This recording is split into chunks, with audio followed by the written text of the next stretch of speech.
विष्णु गुरुदेव महेश्वर गुरु साक्षात् परम ब्रह्म तस्मै श्री गुरवे नमः।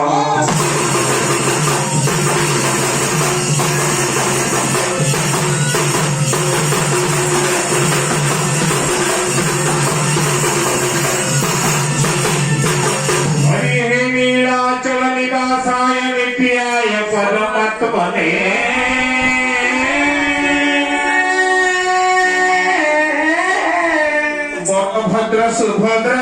जगन्नाथाय ते नमः।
जाहु बड़ सौभाग्यर कथा सौभाग्य कहले न सरे आज्ञा ए धन विलुप्त लोक को आज घोड़ा नाच ओडिशा बुड़ीवा को बसिला कि ओडिशा आज बुड़ीवा को बसिला जो केतोटी दल अच्छा आंगुठी गणिला भाई केतोटी दल अच्छा विलुप्त ए लोक कला एक श्रम बहुल नाच कि जहा हो आज विलुप्त लोक कला घोड़ा नाच को आज आपण मान पाखे पहुंचे आम नरसिंहपुर पूर्व वनांचल आठगड़ वनखंड तरफ आज प्रायोजित कार्यक्रम आम मनीष मैंने केते दिन बंचा पृथ्वी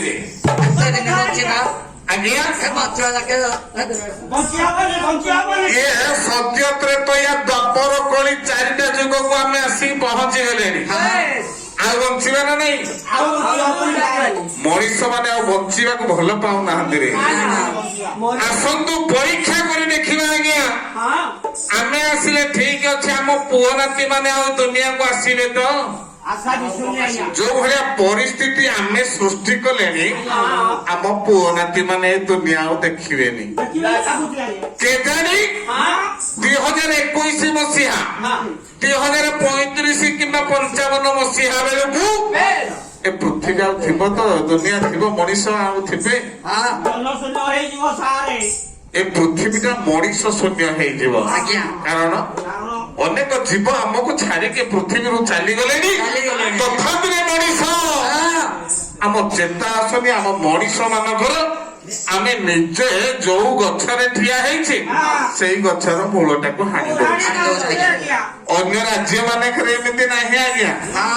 ଅନ୍ୟ ଦେଶରେ ଏମିତି ନାହିଁ। ଯାହା ଆମ ଦେଶରେ ଆମ ଭାତ ହାଣ୍ଡିରେ ଆମେ ନିଜେ ବିଷ ପକଉଛୁ। ବିଷ ପକଉଛେ। ସେମିତିଆ ପରିସ୍ଥିତି କି ଆସି ଆମେ ପହଞ୍ଚି ଗଲେଣି। ବିଷ ପକଉଛେ କେମିତି କଣ ବିଷ ପକଉଛେ ଟିକେ କହିବି ହଁ ସାର୍ ତ ଗଲେଣି ବାବରେ ଆଜ୍ଞା ଯାହା ହଉ ହଁ ଆଜିର ଘୋଡ଼ା ନାଚ କାର୍ଯ୍ୟକ୍ରମ ପଦଟିଏ ଭଗବାନଙ୍କୁ ନିବେଦନ କରିବା ଇଏ ହଉଛି କଳାର ବିଧାନ କି ନାହିଁ ତାକୁ ପଦଟିଏ ଦେଇ ଆଗକୁ ଯିବା। ଆଜ୍ଞା ଏଁ? ବାବୁରେ ଓ କଥା କଣ ହେଇଛି ଆମ ପୁରୁଣା କାଳିଆ ଗୀତ ପୁରୁଣା ମଉସା ମାନେ ସବୁ ଗୀତ ଗାଆନ୍ତି ପୁରୁଣା ମଉସା ମାନେ ଯୋଉ ଗୀତ ଗାଆନ୍ତି କିରେ ଆଜିକାଲି ଗୀତର କିଛି ମହତ୍ଵ ଅଛି କିରେ ନାହିଁ ମାଠିଆରେ ଗୋଟେ କୋଣାର ରହମ ଆଜିକାଲି ଗୀତ ସବୁ ମାଠିଆ କଣା ଗୀତ ସବୁ ନାଇଁ ସିଆଡକୁ ଯିବାନି ମ ଏ ଧନ ପୁରୁଣା କାଳିଆ ମଉସା ମାନେ ଦାଣ୍ଡ ପିଣ୍ଡାରେ ବସିଥିବେ ଝିପି ଝିପି ବର୍ଷା ହଉଥିବ ଆଉ ସବୁ ଦୌଡି ବଟୁଥିବେ ନାଇଁ ପଦିଏ ପଦିଏ ଗୀତ ଗାଆନ୍ତି କଣ ମନେ ପଡିଗଲେ ଯୋଉ ଗୀତଟି ଗାଇବା କଥା ସେ ଗାଉଛି। ଆଉ କଳେ କଳେ ମୋର କହ୍ନାଇ ସଙ୍ଗେ ରହିନି ସତା ହେ ସଙ୍ଗେ କରନ୍ତି ମଥୁରା ବିଜୟ ଦଣ୍ଡେ ଦେଖ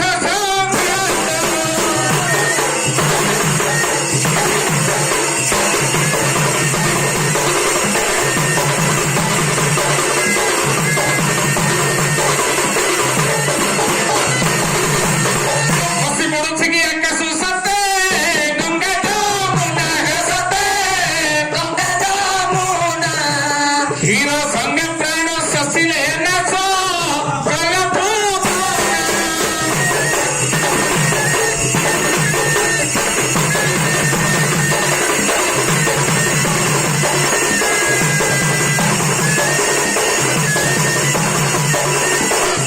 ଖାଲି ସେତିକି ଆଉ କଣ ଆଜ୍ଞା ଅଛି ଆଉ ବହନ କାନନ ମନରେ ଘର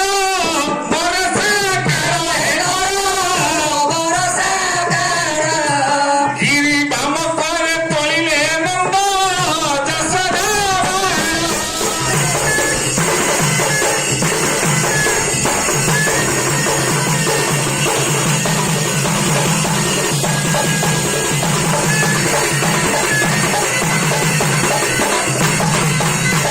ବୁଝିଲୁ ନା ଭାଇ କେଡେ ସୁନ୍ଦର ସୁନ୍ଦର ଗୀତ ଆଉ ଅଛି ସେ ମହତ୍ଵ ସେତିକି ବେଳେ ମଉସା ମାନେ କେଡେ ସୁନ୍ଦର ସୁନ୍ଦର ଗୀତ ବସିକି ଗାଉଥିଲେ ହଁ ହଁ ଆଉ ଏ ଗୀତ ମଉସା କିଏ ଗାଉଛି ଆଜିକାଲି ସବୁ ଡିଜେ ଡିଜେ ଡିଜେ ହେଇଗଲାଣି ନାଇଁ ଆଙ୍କେ ମାରେ ଏ ଡରକା ଆଙ୍କେ ମାରେ ରହକା ଆଜିକାଲି ସବୁ ଗୀତ ଅପଭ୍ରଂଶ ହେଇଗଲାଣି ନାଇଁ ଯୋଉ ଗୀତରେ କୌଣସି ମୂଲ୍ୟ ନଥାଏ କହନ କାନନ ମନରେ ଘର ବରଷା କାଳ ସେଦିନ ଘୋର ଅରଣ୍ୟ ଘୋର ବରଷା ସମୟରେ ଗିରି ବାମ করে ତୋଳିଲେ ନନ୍ଦ ଯଶୋଦା ବାଳ ଆଜ୍ଞା ଭଗବାନ କୃଷ୍ଣ ସେଦିନ ଗିରିଟାକୁ ତୋଳିକିରି ଧରିଛନ୍ତି ଗୋବର୍ଦ୍ଧନ ପର୍ବତଟାକୁ ଆଜ୍ଞା ଆଉ ସେଟା କେଡେ ଲୋକ ଆଜ୍ଞା କେଡେ ଲୋକ ଆଜ୍ଞା ଆରେ ଭଗବାନ କୃଷ୍ଣ କେଡେ ଲୋକ କଣ କହୁଛୁ ଗୋଟେ ପାହାଡ ଟେକିକି ଧରିଛୁ ମାନେ ସେ ଛୋଟିଆ ଜନ୍ତୁ ହେଇନଥିବ ଛୋଟିଆ ଜନ୍ତୁ ହେଇନଥିବ ପାୱାର ଅଳ୍ପ ଲୋକ ତାଙ୍କର ବେଟିରି ଡବଲ ବେଟିରି କଥା ଏ ନାଇଁ ମ ଆଉ କିରେ କୋଟି କୋଟି ବ୍ରହ୍ମାଣ୍ଡ ଯେ ଲୋକ ଅଛି ଭଲ ଯେ ପ୍ରଭୁ ଚିତ୍ରଲୀଳା ଜଗତେ ବ୍ୟାପିଛି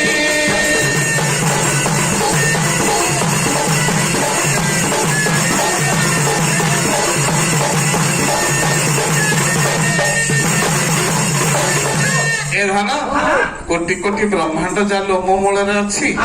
ସେ କେତେ ବଡ କିଏ କହିବ କିଏ କହିବ କଣ ଛାଡିବେ ସିଆଡକୁ ଯାଆନା ଚାଲନ୍ତୁ। କଣ ହେଇଛି ହେଲା କଣ ସେଦିନର ସନ୍ଧ୍ୟା ସମୟର କଥା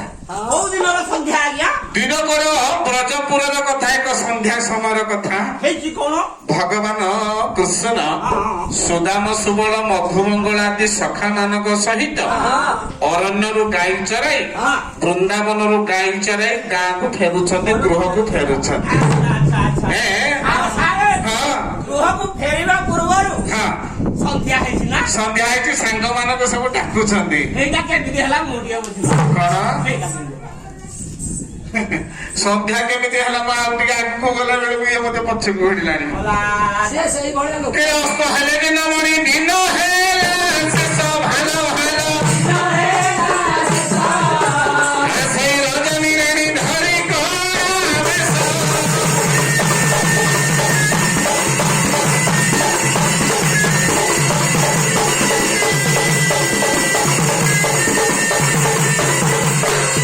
ଏ ଧନ ଅସ୍ତ ହେଇଗଲେ ଦିନମଣି ଦିନର ଅବସାନ ଘଟିଛି ସନ୍ଧ୍ୟା ରାଣୀ କଳା ବେଶ କଳା ପାଟ ଶାଢୀଟାକୁ ପିନ୍ଧିକି ବାହାରି ପଡିଲେ ଆଜି ବାହାରି ପଡିଛି ପୃଥିବୀ ଉପରକୁ ତାଙ୍କ ଫେରିକି ବାହାରି ପଡିଲେ ଖେଳ ଆରମ୍ଭ କରିବେ ଏ ଗୋଧୂଳି ଲଗ୍ନ ଗୋଧୂଳି ସମୟ ଭଗବାନ କୃଷ୍ଣ ଆଚ୍ଛା ସଖା ମାନଙ୍କୁ ଡାକୁଛନ୍ତି କହିଲେ ସୁଦାମରେ ଏ ସୁବଳ ମଧୁ ମଙ୍ଗଳ ମଧୁ ନଙ୍ଗଳ ନହେବେ ଆଉ ସେଟା ମଧୁ ମଙ୍ଗଳ ତମେ ଯୋଉଟା କହୁଛ ସବୁ କଥା ଭଲ ମୁଁ ଯାହା କହିଲେ ତମକୁ ମନ କିନ୍ତୁ ତ ପାଟି ତ ଖରାପ ମୁଁ କଣ କରିବି ନାଇଁ ତମେ ଯାହା କରିବ ଲୀଳା ଆମେ ଯାହା କରିବୁ ଖିଳା ହେମିତି ନୁହଁ ମ ଆଉ କେମିତି ଆରେ ଗୁଣ ଦେଲେ ଧନ ବଙ୍କା ଚନ୍ଦ୍ର ବଙ୍କା ଦିନେ ଦିନେ ତେନ୍ତୁଳି ଜନ୍ମରୁ ବଙ୍କା ଏ ମୂର୍ଖ ବଙ୍କାଟା ସବୁଦିନ ଆଉ ତାଙ୍କ ବୟସ ମୂର୍ଖ ଜଣା ପଡୁଛି ତ ୟା ମା ମୂର୍ଖ ହଁ ୟା ବା ମୂର୍ଖ ହଁ। ୟା ସ୍ତ୍ରୀ ମୂର୍ଖ ସ୍ତ୍ରୀ ମୂର୍ଖ କଣ ତ ଦେଖାଉଛୁ କି ରେ ଏଁ? ଜାଣି ନା ମୂର୍ଖ ମୋହ ପରିବୀର ଇଚ୍ଛା କଲେ ଚିରି ନେଇ ପାରେ ମୁଁ କଦଳୀ ପତର ଭଲ ସାରେ ସାରେ ହଁ ଫାଇନାଲ କର ନବେ ବାଜି ଘୋଡ଼ା ନାଚ କହ ହଁ କହ କଣ ହେଇଛି କହ ଛାଡ଼ିବିନି ଛାଡ଼ିବିନି ହଁ କହ ସାରେ ହଁ ମୋ ବାପାକୁ ମୂର୍ଖ କହିଲା ହଁ ବାପାକୁ ମୂର୍ଖ କହିଲେ ଇଏ ତମର କିଏ କି ଇଏ ସଖୀ ଖସି ଖସି ନୁହେଁ ସିଧା ନେଇକି ପଠାଣ ପାଖରେ ଛାଡେ ସେ କଥା ଛାଡେ ସାରେ ହଁ ଏଇ ଯୋଉ ତମ ଖସି ଅଛି ଖସି ନହେବେ ଆମର ସେଟା ହଉନି ସଖୀ ସଖୀ ସଖୀ ସିଏ ମତେ କଣ କହିଲା ବାପା ତୋର ମୂର୍ଖ ହଁ ବାପା ମୂର୍ଖ କହିଲା ବାପା ମୂର୍ଖ କହିଲା ଚଳିଯିବ କିଛି ଅସୁବିଧା ନାହିଁ ବାପାକୁ ମୂର୍ଖ କହିଲେ ଚଳିବ ଭାଇ ବୁଢା ହେଲାଣି ବାପା ଆଉ ପାଠ ପଢିବ ଚାକିରି କରିବ ଆଉ ବୟସ ଅଛି ହଁ ବାପାକୁ ମୂର୍ଖ କହିଲେ ଚଳୁ ଚଳିଲା, ଚଳିଲା। ଠିକ ଅଛି ମାକୁ ମୂର୍ଖ କହିଲେ ନା ମାକୁ କହିଲା ମୂର୍ଖ ଚଳିବ ଚଳିବ କିଛି ଅସୁବିଧା ନାହିଁ ମା ତ ବୁଢୀ ହେଲାଣି ଆଉ ପାଠ ସାଠ ଓହୋ ମାକୁ ମୂର୍ଖ କହିଲେ ଚଳିଲା ଆଉ କଣ ଅସୁବିଧା ହେଲା ଆରେ ଅସୁବିଧା ନାହିଁ ଏଇ ମୋ ସ୍ତ୍ରୀ କି କହୁଛି ମୂର୍ଖ ମା ମୋ ସ୍ତ୍ରୀ କି ମୂର୍ଖ କହୁଛି ଆଉ ସହି ପାଇଲାନି ସହି ଆମର ଏ ପରିବର୍ତ୍ତନ ଏଇଭଳିଆ ଆମର ପଶି ମଉସା ମାନଙ୍କ ପାଖରେ ମତେ ଅପମାନିତ କରୁଛି ବାରେ ଅପମାନ ଲାଗିଲା ସ୍ତ୍ରୀ କି ମୂର୍ଖ କହିଦେଲା ମାନେ ଅପମାନ ନୁହଁ ଏଇ ପିଲା ମୋ ବିଷୟରେ ଜାଣିନି ଆମ ପରିବାର ବିଷୟରେ ଜାଣିନି କଣ? ଆମର କ୍ୱାଲିଫିକେସନ କଣ ହଁ। ତାକୁ ଜଣା ନାହିଁ ମତେ କହୁଛି ନା ମୂର୍ଖ ମୋ ସ୍ତ୍ରୀ ମୂର୍ଖ ମୋ ବାପା ମୂର୍ଖ ମା ମୂର୍ଖ ସାରେ ମତେ ମୂର୍ଖ କହୁଛି ଆମ ଘରର ଗାଈ ଛେଳି ମେଣ୍ଢି ଏମାନେ ସବୁ ଇଂଲିଶରେ କଥାବାର୍ତ୍ତା କରିପାରନ୍ତି ବାଲୋ ଏ ପୁଅ ଆଜ୍ଞା। ପୃଥିବୀର ତୁ ଏକ ନମ୍ବର ଶିକ୍ଷିତରେ ଆମ ପରିବେଶ ବିଷୟରେ ଇଏ ତମ ଜାଣ ଘରେ ଗାଈ ଛେଳି ମେଣ୍ଢି ସମସ୍ତେ ଇଂଲିଶ କହୁଛନ୍ତି ଆଜ୍ଞା ହଁ ପରା ଆମେ ଆମେ ଏମିତି ପଢୁଆ ଘରର ପୁଅ ଆମେ ପଢେଇଛୁ ସେମିତି ନା ଆଉ ବାଲୋ ଏ ପୁଅ ତମ ଘରେ ଗାଈ ବି ଇଂଲିଶ କହନ୍ତି ହଁ, ସାରେ ଗାଈ ବି ଇଂଲିଶ କହେ ଏ ସୁବଳ ଆଜ୍ଞା ଏ ଷୋଳରେ ତାଙ୍କ ଘରେ ଗାଈ ବି କେମିତି ଇଂଲିଶ କହୁଛି ଏବେ ଯୋଉ ଗାଈ ଆଣିଛି ପଦାମାଳରେ ସେଇ ଗାଈଟା ଇଂଲିଶ କହୁଛି ହଁ ଆରେ ସେଇ ଗାଈ କହୁଛି ଆମ ଗୁହାଳ ଗାଈ କହୁଛି ଘର ଗାଈ କହୁଛି ଦାଣ୍ଡ ପରେ ଯୋଉ ଗାଈ ବାନ୍ଧୁଛୁ ସେଇ ଗାଈ କହୁଛି ଆମ ପଡିଶାର ଗାଈ ବି କହିପାରେ ହଁ ହେ ପୁଅ ତମ ଗାଈ କେମିତି ଇଂଲିଶ କହିଲା ଟିକେ କହିଲୁ ସାରେ କହୁଛି ହଁ କହ ଆମ ଗାଈ ଇଂଲିଶ କେମିତି କହୁଛି ହଁ, ହଁ। ଆଜ୍ଞା ଗାଈ ବୋଲି ମୋର ଗୋଟିଏ ଅଛି ବଉଳା ବଉଳା ବଉଳା ଗାଈ ସେ ଜଣେ ଲାଙ୍ଗୁଡ ଛିଣ୍ଡି ଯାଇଛି କି ରେ ହଁ ଆଜ୍ଞା ହଁ ଭଲ ଗାଈ ସେ ଆଜ୍ଞା ବଉଳା ହଁ। ମୁଁ ଆଜ୍ଞା ଆମ ଦାଣ୍ଡଘର ପିଣ୍ଡା ତଳେ ତାକୁ ତ ବନ୍ଧାବନ୍ଧି କରେ ଗାଈ ଗୋଟିଏ ଛେଳି ଅଛି ଗୋଟିଏ ମାଣିକ ମାଣିକ ହଁ, ମାଣିକ। ଭଲ ଛେଳିଟି ଅଛି ହଁ ଗାଈଟି ଛେଳିଟି ମୁଁ ବାନ୍ଧେ ଆଜ୍ଞା ପିଣ୍ଡା ତଳେ ହଁ। ମୋ ପିଣ୍ଡାରେ ବସି ମୁଁ ପାଠ ସାଠ ଟିକେ ପଢାପଢି କରେ ହଁ, ହଁ, ଏ, ହଁ। ଏମିତି ପଢାପଢି କରିବା ଭିତରେ ଛେଳି ମାନଙ୍କୁ ମୁଁ ବି ପଢେଇଲି ହଁ। କହିଲି ଛେଳି ହଁ। ତୁ ବି କେମିତି ପଢିଛୁ ତାକୁ ତୋତେ ବି ଟେଷ୍ଟ କରିବା ଟିକେ ହଁ, ହଁ। ଭଉଣୀ କହିଲି ଭଉଣୀ ହଁ। ତୁ ବି କେମିତି ପଢାପଢି କରୁଛୁ ମୁଁ ତ ସଦାବେଳେ ପିଣ୍ଡାରେ ବସିକି ପଢୁଛି ତୁ ବି ଶୁଣୁଛୁ ହଁ। ତୁ ଦେଖିଆ କେମିତି ମନେ ରଖିଛୁ ତୋତେ ବି ଟେଷ୍ଟ କରିଦେବି ଆଜି ଛେଳି ବି ପାଠ ପଢୁଛି ମନେ ରଖିଛି ପଚାରୁଛୁ ହଁ ପଚାରିଲି ଛେଳିକି କଣ କହିଲୁ ଛେଳିକି ପଚାରିଲି ଆଜ୍ଞା ଛାଟ ଖଣ୍ଡେ ଧରିଲି ଛାଟଟେ ଧରିଲୁ ଛାଟଟେ ଧରିଲି ହଁ ଛାଟଟେ ଧରି ହଁ ଛେଳି ପାଖକୁ ଗଲୁ ଛେଳି ପାଖକୁ ଗଲି ହଁ। ଛେଳି କୁଆଡେ ଗଲା ଏଁ? ଏ ଛେଳି କୁଆଡେ ଗଲା ଇଆଡେ ଯାଇ ଡାଳ ଖାଉଛି ହଁ। ଛେଳି ପାଖକୁ ଗଲି ହଁ। ଛେଳି ପାଖକୁ ଯାଇ ହଁ। ଛାଟରେ ଆଗେ ଚଟକି ପାହାରେ ପିଟିଲି କହିଲି ହେ ମାଲିକ ହଁ ଅପ୍ରେଲ ମାସ ପରେ କୋଉ ମାସ ଆସେ ବାଃ। କହବେ ଆରେ ସେଇଟା ଛେଳି ନୁହେଁ ସିଏ ସଖୀ ଆରେ ମୁଁ କହିଲି ନା ମୋ ମାଲିକ ଛେଳି ଆସେ ମୂର୍ଖଟା ହେଇଆଡେ ନୁହେଁ ଛେଳିକି ପାହାରେ ପିଟି ଦେଲୁ କହିଲୁ ଅପ୍ରେଲ ମାସ ପରେ କୋଉ ମାସ ଆସେ କହିଲା, ଏ ବୋପାଲୁ ଆଜ୍ଞା ଅପ୍ରେଲ ମାସ ପରେ ମେ ମାସ ଆସେ କି ନାହିଁ ହଁ ତାମାନେ ଛେଳି ଇଂଲିଶ କହିଲେ ଇଂଲିଶ କହିଲା କି ନାହିଁ ହଁ ପଢିଛି କି ନାହିଁ ପଢିଛି ମୋ ଭାଇ ତ ପଢିଛି अरे अप्रैल मास पर तो मे मास आसे हाँ। ए छेली रो भाषा तो मे ମୋ ଛେଳି କହିଲା ମେ हेलो आउ सेटा हे गला तोर इंग्लिश आ କହିଲାନି हां हां କହିଲା ଆଜ୍ଞା ए पुओ हो। आ गाय केमिति इंग्लिश कहले कि रे ଗାଈ ବି କହେ ଇଂଲିଶ हां ଆଉ ବୋଳି ଗାଈ हां ଆଜ୍ଞା ହେଇ ଭଳି ତାକୁ ଗୋଟେ ଟେଷ୍ଟ କରିବାକୁ ଗଲି ହଁ। କେନ୍ଦୁ ବାଡି ଧରିଲି ହଁ। ତାକୁ ତେନ୍ତୁଳି ଛାଟ କାମ କରିବନି ना ना କେନ୍ଦୁ ବାଡି ଧରିଲି ହଁ। ଗଲି ହଁ। ଗଲି ପାଖକୁ ଗାଈ ପାଖକୁ ହଁ। ଗାଈ ପାଖକୁ ଗଲି ଯେତେବେଳେ ଗାଈ ए हम ଗାଈ ତା ପାଖକୁ କାଇଁ ଯାଉଛୁ ଗାଈ ତୁ ପାଖ- ତା ସାଙ୍ଗରେ ଖାଲି ଝଗଡା କରୁଛୁ ଏମିତି ସାରେ ହଁ। ଗାଈ ପାଖକୁ ଗଲି ହଁ। କେନ୍ଦୁ ବାଡି ଧରିଲି ହଁ। ଚଟକି ପାହାରେ ପିଟିଲି ଗାଈ କି ଗାଈକି ହଁ। ପିଟିଲି ଯେତେବେଳେ କହିଲି ଏ ବଉଳି କହ ଭିଲେଜର ଓଡିଆଟା କଣ କହ ରେ କହିକି ଚଟକି ପିଟିଲି ପାହାରେ ହଁ ଆଉ କହିଲା ଭିଲେଜର ଓଡିଆଟା କଣ କହ ଭିଲେଜର ଓଡିଆଟା ତ ଗାଁ ଗାଈ ଗାଁ କର ବୋଲି ହେଟା କଣ ସେ ଇଂଲିଶ କହିଲା ଇଂଲିଶ କହିଲାନି ଆଜ୍ଞା ମୁଁ ଭିଲେଜର ଓଡିଆଟା ପଚାରିଲି ଯେତେବେଳେ କହିଲା ଗାଁ ଆଉ ଇଂଲିଶ ଖୁନ୍ଦି ହେଇଯାଇଛି ଦେ ଏ ଧର ଅବିଜ୍ଞାନୀ ବିଜୁ ଶୋଇର ସରେ ଗାଛ ତେରି ଥିବେ ସତେ ପଥ ଆହରେ ଦେବେ ସତେ ପତ୍ର ଅତି ସରଳରେ ବୁଝାଇ କହିବି ଆଜି ଗଣା ନାଚ ଗୀତ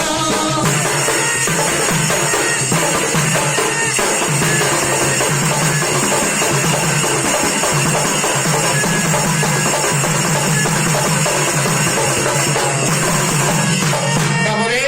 କଣ ହେଇଛି ସେଦିନ ସନ୍ଧ୍ୟା ସମୟର କଥା ଭଗବାନ ଡାକୁଛନ୍ତି ସଖା ମାନଙ୍କୁ କହିଲେ ସୁବଳରେ କହିଲେ ସୁବଳ ଏ ସୁଦାମ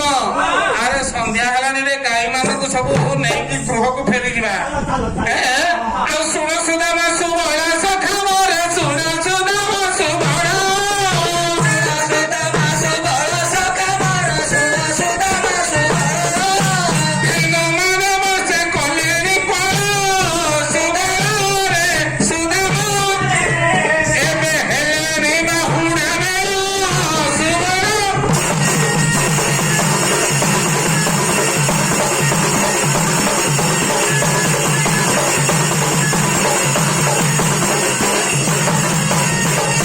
ସୁବଳରେ ହେନୁମାନେ ସବୁ ବସ୍ତା ମାନଙ୍କୁ କୋଳ କଲେଣି ଚାଲ ଏଥର ଗୃହକୁ ଫେରିଯିବା ଯେତେବେଳେ ଭଗବାନ କୃଷ୍ଣ ଆସନ୍ତି ଗୋପ ଦାଣ୍ଡରେ ଦେଖିଲେ ଶଗଡ ଗୁଡାକ ସବୁ ଧାଡି ଧାଡି ହୋଇକି ଠିଆ ହେଇଛି ସୁବଳକୁ ପଚାରିଲେ ଭଗବାନ କୃଷ୍ଣ କହିଲେ ସୁବଳରେ ଏ ଗୋପ ଦାଣ୍ଡରେ କାହିଁକି ଆଜି ଶଗଡ ଗୁଡାକ ସବୁ ଧାଡି ଧାଡି ହେଇକି ଠିଆ ହେଇଛି ଅନେକ ଶଗଡରେ ଅନେକ ପ୍ରକାର ଭଲ ମନ୍ଦ ଲଦା ହେଇଛି ମିଠେଇ କଦଳୀ ନଡ଼ିଆ ଦହି କ୍ଷୀର ସେଉ ଅଙ୍ଗୁର ଏଇଟା ସବୁ ଲୋଡ ହେଇଛି କଣ କାରଣ କିରେ ଏ ସଖା ଆରେ କେବେ ତ ନାଇଁ ଆଜି କାହିଁକି ଏମିତି ଲୋଡ ହେଇକି ଶଗଡ ଗୁଡାକ ଗାଁ ଦାଣ୍ଡରେ ଠିଆ ହେଇଛି କାରଣ କଣ ମୁଁ ସେଇଟା ବି ଭାବୁଛି ସଖା ଏଇ ସବୁ ଜିନିଷ ଗୁଡାକ ଇଏ ଶଗଡ ଗାଡିରେ ଲୋଡ କାହିଁକି ହେଇଛି ଭଗବାନ କୃଷ୍ଣ ଯାଇ ବାପାଙ୍କୁ ଏ କଥା ପଚାରିଲେ ବାପା କହିଲେ ଧନରେ ଆମେ ପରା ଇନ୍ଦ୍ରଙ୍କର ପୂଜା କରିବା ପାଇଁ ଯିବା ବଣକୁ ତେଣୁ ଇନ୍ଦ୍ରଙ୍କର ପୂଜା କରିବାକୁ ହେଲେ ଏସବୁ ଜିନିଷର ଆବଶ୍ୟକତା ପଡିଥାଏ ତମେ କଣ ଇନ୍ଦ୍ରଙ୍କର ପୂଜା କରିବ ଇନ୍ଦ୍ରଙ୍କର ପୂଜା ଛାଡି ଦିଅ ନା ଇନ୍ଦ୍ର ଆମକୁ କଣ ଦଉଛନ୍ତି କି ଆମେ ଇନ୍ଦ୍ରଙ୍କର ପୂଜା କରିବା ଏ ଇନ୍ଦ୍ର ଆମକୁ ଜଳଦାନ ଦେଉଛନ୍ତି ଯୋଉ ଜଳଦାନ ପାଇଁ ପୃଥିବୀଟା ଶସ୍ୟ ଶ୍ୟାମଳ ହେଉଛି ତେଣୁ ଇନ୍ଦ୍ର ରାଜା ଯଦି କୋପ କରିବେ ଆମକୁ ଜଳ ଦେବେନି ଆମେ କେମିତି ବଞ୍ଚିବା ବୁଝିଲ ବାପା ହଁ ଇଏ ଇନ୍ଦ୍ର ଦେବତାଙ୍କ ଠାରୁ ଇଏ ଯୋଉ ଭଗବାନ କୃଷ୍ଣ ଅଛନ୍ତି ତାଙ୍କୁ ପୂଜା କଲେ ଆମ ଏ ଗିରି ଗୋବର୍ଦ୍ଧନକୁ ପୂଜା କଲେ ହେଡକୁ ପୂଜା କଲେ ଆଜ୍ଞା ଆମେ କିଛି କିଛି ପାଉଛ ଭଗବାନ କୃଷ୍ଣ କହିଲେ ନାଇଁ ମୋ ବାପା ଆମେ ଗୋବର୍ଦ୍ଧନ ପର୍ବତକୁ ଟିକେ ପୂଜା କରିବା କାହିଁକି କାହିଁକି ନା ଗୋବର୍ଦ୍ଧନ ପର୍ବତ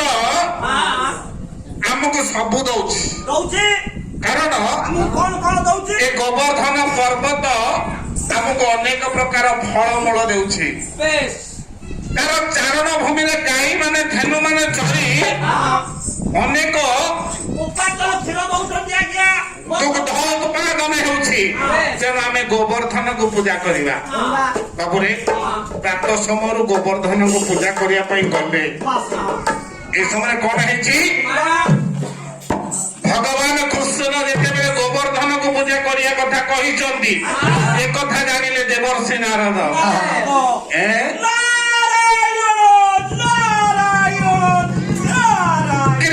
ଖୋଜୁଥାନ୍ତି ନାରଦ ମୁନି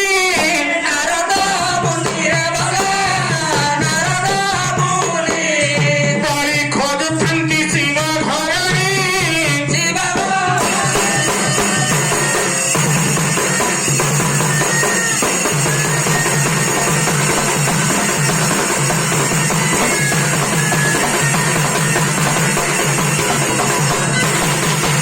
ଖୋଜୁଥାନ୍ତି ନବଜୀବତୀ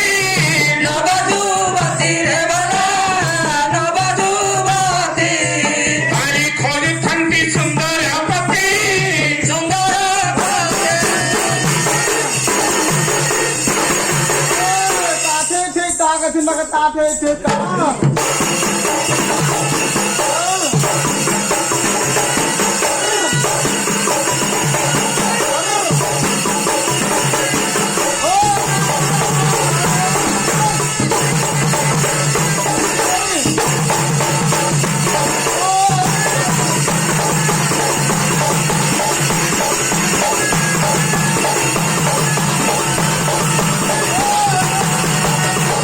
ତାପରେ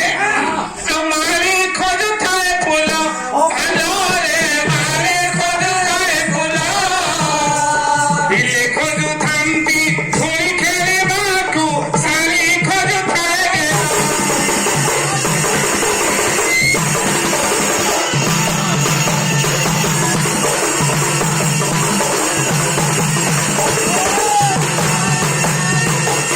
ଆଜ୍ଞା ନାରଦ ମହର୍ଷି ବି ଟିକେ କଳି ନ ଲାଗିଲେ ତାଙ୍କୁ ଭଲ ଲାଗେ ନା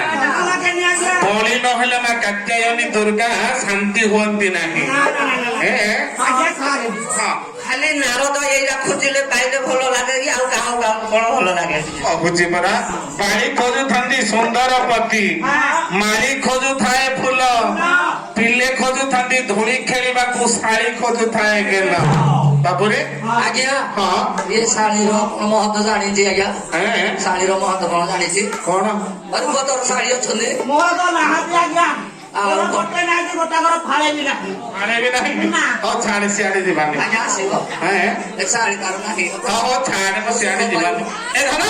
କଥା କଣ ହେଇଛି ଯେତେବେଳେ ଭଗବାନ କୃଷ୍ଣ ଏକଥା କହି ବୃନ୍ଦାବନକୁ ପୂଜା କରୁଛନ୍ତି ନାରଦ ଯାଇ କହିଲେ ଇନ୍ଦ୍ରଙ୍କୁ କହିଲେ ହେ ଇନ୍ଦ୍ର ଦୀର୍ଘ ଦିନ ଧରି ଗୋପପୁରର ଅଧିବାସୀ ମାନେ ତୁମକୁ ପୂଜା କରି ଆସୁଥିଲେ ଆଜି ଠାରୁ ଆଉ ପୂଜା କରିବେ ନାହିଁ ସେମାନେ ଗୋବର୍ଦ୍ଧନ ପର୍ବତକୁ ପୂଜା କଲେଣି ଏ ଧନ ଆମ ପ୍ରଭୁ ଭଗବାନ କୃଷ୍ଣ ଆମ ପରିବେଶକୁ କେତେ ଭଲ ପାଉଥିଲେ ଆମ ବଣ ଜଙ୍ଗଲକୁ କେତେ ଭଲ ପାଉଥିଲେ କିନ୍ତୁ ଆମେ ବଣ ଜଙ୍ଗଲକୁ ଆଉ ଭଲ ପାଉଛେ ଆମେ ଖାଲି ନିଆଁ ଲଗେଇ ପୋଡିବାରେ ଲାଗିଛେ ନାଇଁ ଆଜ୍ଞା ଏ ନିଆଁ ଦିନେ ମଣିଷ ସମାଜକୁ ନଷ୍ଟ କରିଦବ ଆପଣ ମାନେ ବିଚାର କରି ଦେଖନ୍ତୁ ଆମେ କୋଉ ଦିଗକୁ ଯାଉଛେ ପରେ ଇଏ ସାଧାରଣ ଗୋଟେ କରୋନା ରୋଗ ଗୋଟେ ଥଣ୍ଡା ଜ୍ୱର କଣ ଆସିଲା ଯେ ସମସ୍ତେ ଆମେ ମୁହଁରେ ତୁଣ୍ଡି ଦେଇକି ବର୍ତ୍ତମାନ ଘରେ ଲୁଚିଲେଣି ବାହାରକୁ ବାହାରିଲେ ମରିବା ତେଣୁ ଏମିତି ସମୟ ଆସିବ ଆମେ ଆମେ ମଣିଷ ମାନେ ଏ ପୃଥିବୀରୁ ବିଲୁପ୍ତ ହେଇଯିବା ଏ ପୃଥିବୀଟା କେବଳ ପାହାଡ ଜଙ୍ଗଲ ହେଇଯିବ। ହେଲା ସାରେ ତାପରେ ନାରଦ ମହର୍ଷି ଯାଇ ଇନ୍ଦ୍ରଙ୍କୁ ଜଣାଉଛନ୍ତି। ଇନ୍ଦ୍ର ରାଗିଗଲେ। ରାଗିବେନି? ରାଗିବେନି ଇନ୍ଦ୍ର। ଆଉ? ଆମର ସପ୍ଟେମ୍ବର ବାଲା ହଉଛନ୍ତି ଇନ୍ଦ୍ର ଦେବତା। ରାଗିକରି କଣ କଲେ? ଆପଣ ମାନଙ୍କର ଭାଗବତ କଣ କହିଲେ? ଇନ୍ଦ୍ର ଶପଥ ଦିନ ବୃଷ୍ଟି କର ସାଧୁ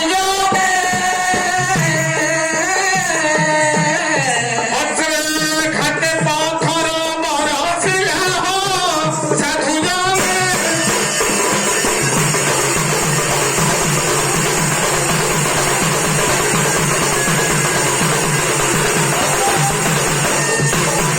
ରାଗିଗଲେ ଇନ୍ଦ୍ର ଦେବତା ବଜ୍ରଘାତରେ ପଥର ଗୁଡାକ ସବୁ ବର୍ଷିଲେ। ଅତିଷ୍ଠ ହେଇଗଲେ ଗୋପପୁରର ଅଧିବାସୀ ମାନେ କହିଲେ ଆମକୁ ସୁରକ୍ଷା ଦିଅ ପ୍ରଭୁ, ଆମକୁ ସୁରକ୍ଷା ଦିଅ,